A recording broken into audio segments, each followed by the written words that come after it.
I never thought I'd say this, but let's return to the Harry Potter world.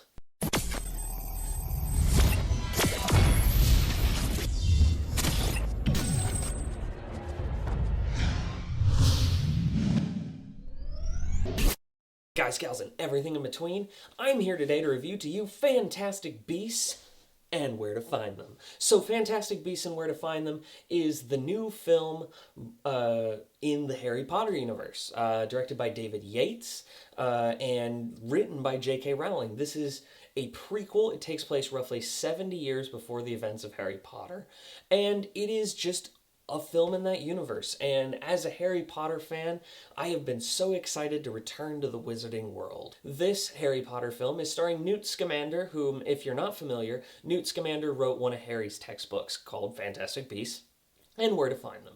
And Newt Scamander is played by Eddie Redmayne, and he goes to America to look for essentially a rare beast, and he cannot, and then he accidentally sets free a suitcase full of monsters on the city of New York, and he's got to go find them. This film, oh my god, can 2016 just be over already? Oh god. This film was a miss, and I'm a huge Harry Potter fan, and it's a miss. It's not as bad as some of the other movies I've seen this year. It was not good. It was not bad. It was just meh. Okay, there are certain characters in the film, and certain things that they change, but like one of the Muggle characters who becomes the sidekick, he's fantastic in the film. Some of the action that they direct is just excellent, where, you know, the wizard duels with the whoosh whoosh and the psh psh. That's all cool. I'm okay with that. The story just felt which is hard because I'm hearing people saying the opposite, where they're saying, oh man, it's like I never had to worry about what was happening in the world, like comparing it to books or anything like that. I'm sorry, but that doesn't make it a good movie, and this movie is not good. It's not atrociously bad, but it's not good. And it kills me to say that because I love Harry Potter. I've been rereading the books again, and I'm so happy reading them because I'm like, oh, these are so great. And then I watch this, and it's just a bunch of missed potential.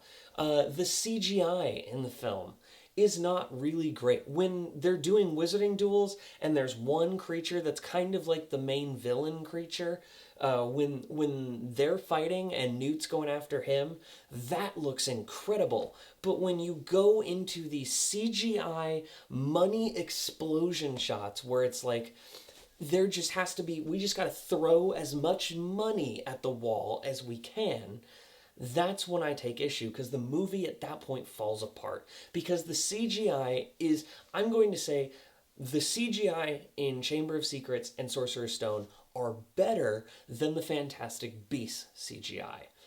And it was like you'd just be walking through a scene and there's just magic going on everywhere. Oh, in this scene we have to have a magic butterfly flying right here.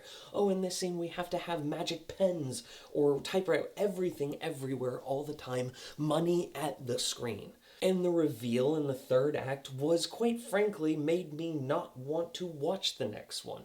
Although I am very excited for the next one. I am curious to see where they go. But their big reveal for this film was a complete joke. I actually laughed and said, "Are you serious?" All right. It's not as, again, guys, I'm being hard on it. There are some things I really liked. For example, I really like the Muggle sidekick, although they call him No-Mags now, or No-Maj. He was great. He was the best part of the movie. Eddie Redmayne was not. Eddie Redmayne was actually quite terrible for the movie. I thought Eddie Redmayne's character was frankly pathetic. And I was sitting there going, I don't even want this guy to win. I do not care about Newt Scamander. And that's a shame because I know Eddie Redmayne is an amazing actor.